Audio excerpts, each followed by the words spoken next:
آپ کہیں گے مولانا ہماری روح ہمارے بدن پر محیط ہے، لیکن رسول چاند کو اشارہ کرتے ہیں 2 ٹکڑے ہو جاتا ہے، سورج کو پلٹا دیتے ہیں، کنکر کو اشارہ کیا، کنکر نے لا الہ الا اللہ محمد رسول اللہ پڑھنا شروع کر دیا، درخت کو اشارہ کیا چل کے آ گیا، مردے کو ٹھوکر ماری زندہ ہو گیا، بیمار کو ہاتھ لگایا شفا مل گئی۔ کہا کیونکہ اللہ نے ان کو کیا عطا کی ہے؟ ولایت عطا کی ہے۔ جب ولایت جس کو ملتی ہے اس کی روح کا احاطہ صرف جسم تک نہیں ہوتا، زمین تک بڑھ جاتا ہے۔ اللہ ہر شے پہ محیط ہے۔ اب اس نے اہل بیت کو کتنا احاطہ دیا ہے اللہ کی مرضی، ہمیں نہیں پتا۔ جب تو نیک بنتا ہے، صالح بنتا ہے، اللہ تیری زبان کا، تیرے روح کا احاطہ جسم سے بڑھا دیتا ہے۔ جیسے میں نے آغا نخودکی کی مثال سنائی، لوگ پاکستان سے جاتے تھے، کہتے تھے قبلہ میری ماں بیمار ہے، والد بیمار ہے، وہ ایران میں بیٹھ کے کھجور پہ اللہ کا ذکر کرتے تھے، کہتے تھے تو کھجور یہاں کھا لے، تیری ماں کو شفا کراچی میں مل جائے گی۔ اسے کیا بولتے ہیں؟ احاطہ۔ احاطہ زیادہ تھا ان کا۔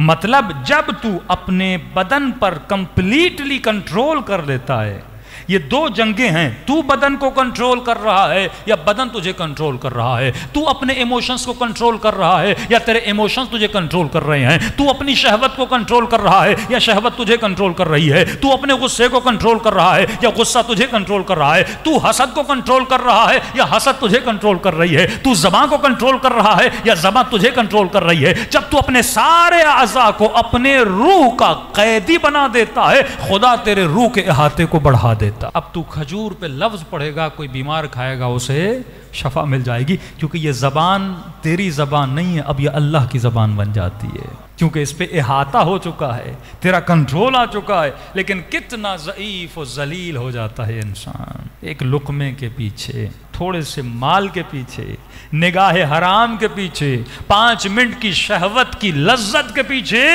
اپنی انسانیت کو کیا کرتا ہے؟ گوا دیتا ہے۔ کہ اہل بیت کا احاطہ بہت تھا، تبھی معصوم نے منع کیا تھا کہ ہم سے کوئی مذاق بھی نہ کرے۔ لوگ لے کر آئے، کہا علی کا آج مذاق اڑاتے ہیں۔ ایک بندے کو کہا کہ سو جاؤ اور مولا کو بولیں گے بندہ مر گیا ہے اور نماز جنازہ پڑھائیے، کہ جب علی نماز پڑھائے نا اٹھ کے کھڑے ہو جانا، پھر ہم علی کا مذاق اڑائیں گے۔ مسلمان شرارتیں نہیں چھوڑتا، یہ بہت پرانے شرارتی ہیں، آج کے نہیں ہیں۔ تو ایک بندہ لیٹ گیا، کہ یا علی ہمارا دوست تھا بیچارہ، اس کا انتقال ہو گیا ہے، آپ آئیے نماز پڑھائیے۔ امام نے کہا دیکھو کسی اور سے پڑھا لو، علی سے نہ پڑھاؤ۔ کہا نہیں یا علی آپ نبی کے داماد ہیں، آپ ہی پڑھائیں، نبی کے صحابی ہیں، آپ کا درجہ، آپ کا مقام۔ کہ دیکھو پھر کہہ رہا ہوں مجھ سے نہ پڑھاؤ، کیونکہ میں جب نیت کروں گا تو نیت یہی کروں گا نماز جنازہ پڑھا رہا ہوں۔ علی نیت کر لیں، محیط ہے نا، وہ احاطہ ہے نا ان کا۔ جس طرح تم سوچتے ہو نا بدن ویسا کرتا ہے، اسی طرح اہل بیت زبان سے جملہ نکالتے ہیں وہ چیز ہو جاتی ہے۔ کن فیکون کی طاقت ہے جو خدا نے ولایت کے ذریعے اہل بیت کے دیے۔ روح کا احاطہ اتنا زیادہ ہے، تبھی نہیں ملتا کہ اہل بیت نے بد دعا بھی کی ہو دشمن کو، کیونکہ بد دعا کرتے ہو فوراً قبول ہو جاتی ہے نا۔ جناب سکینہ بہت روتی تھیں، بی بی زینب روکتی تھیں، سکینہ بد دعا نہ کرنا، لگ جاتی ہے اہل بیت کی بد دعا۔ فرمایا غریبوں کی بد دعا لگ جاتی ہے، کیونکہ جب دل ٹوٹ جاتا ہے تو اللہ دل میں آتا ہے، اسی لیے غریب کو ستایا نہ کرو۔ کبھی بد دعا لگ جاتی ہے انسان کو، وہ محل قبولیت کا مقام وہ بن جاتا ہے۔ بہرحال انہوں نے اصرار کیا، مولا علی آ گئے، امام نے نیت کی، نماز جنازہ کی اور نماز پڑھانا شروع کر دی۔ تکبیریں ہوتی رہیں، نماز چالو ہوتی رہی، اس انتظار میں تھے ابھی اٹھے گا، ابھی اٹھے گا، ابھی اٹھے گا۔ نماز ختم ہو گئی، اٹھائی نہیں، اور ایک جناب آگے بڑھا اور اس کو اٹھانے کی کوشش کی، بھائی اٹھ جاؤ نماز ختم ہو گئی، کہیں تجھے نیند تو نہیں آ گئی، تو نے پورا پلان خراب کر دیا۔ مولا علی نے کہا اب اٹھانے کی ضرورت نہیں، جس کا جنازہ علی پڑھا لے وہ جنازہ ہی ہو جاتا ہے۔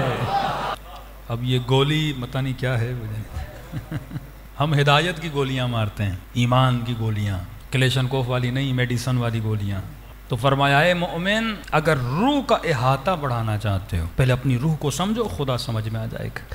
جس طرح تیری روح تیرے بدن پہ محیط ہے، اسی طرح پروردگار عالم کائنات پر محیط ہے۔